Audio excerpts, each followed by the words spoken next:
தாய் தமிழ் உறவுகளுக்கு வணக்கம். அக்டோபர் 17ஆம் தேதி கரூர் செல்கின்றார்.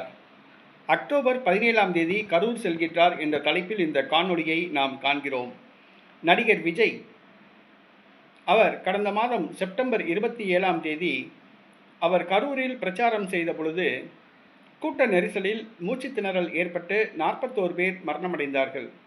ஏறத்தாழ 15 நாட்கள் ஆகிவிட்டது. இன்னும் நடிகர் விஜய் அவருடைய கட்சியின் மூத்த தலைவர்கள் யாரும் அந்த இறந்தவர்களுடைய குடும்பத்துக்கு ஆறுதல் சொல்லக்கூட செல்லவில்லை. தங்களை கைது நடவடிக்கையிலிருந்து காப்பாற்றுவதற்காக சட்ட நடவடிக்கைகளை மேற்கொண்டனர். டெல்லியின் உதவியை நாடுவதிலேயே குறிக்கோளாக கவனமாக இருந்தனர். பாதிக்கப்பட்ட மக்களுக்கு ஆறுதல் சொல்லக்கூட வரவில்லை. இந்த சூழ்நிலையில் நடிகர் விஜய் வருகின்ற 17ஆம் தேதி கரூர் செல்கின்றார். நடிகர் விஜய் 17ஆம் தேதி கரூர் செல்கின்றார். இறந்தவர்களுடைய குடும்பங்களை சந்திக்கின்றார். அன்றைய தினம் அவர்களுக்கு அவர் அறிவித்த 20 லட்சம் ரூபாய் வழங்கப்படுமா என்பது தெரியவில்லை.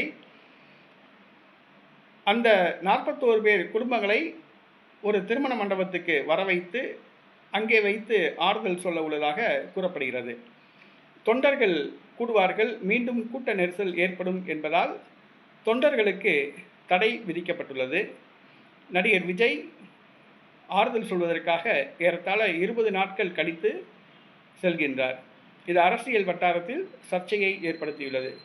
நடிகர் விஜய் மனது வைத்திருந்தால் அவர் விமான நிலையத்திலிருந்து திரும்பி வந்து இறந்து 1 மணி நேரத்திலேயே அந்த உடல்களுக்கு அஞ்சலி செலுத்தியிருக்கலாம். அவர்களுடைய குடும்பங்களுக்கு ஆறுதல் சொல்லியிருக்கலாம். ஆனால் நடிகர் விஜய் அதை செய்யாமல் சென்னைக்கு கிளம்பி சென்று விட்டார். தற்பொழுது 20 நாட்கள் கழித்து அந்த குடும்பங்களை சந்திக்க வருகிறார்.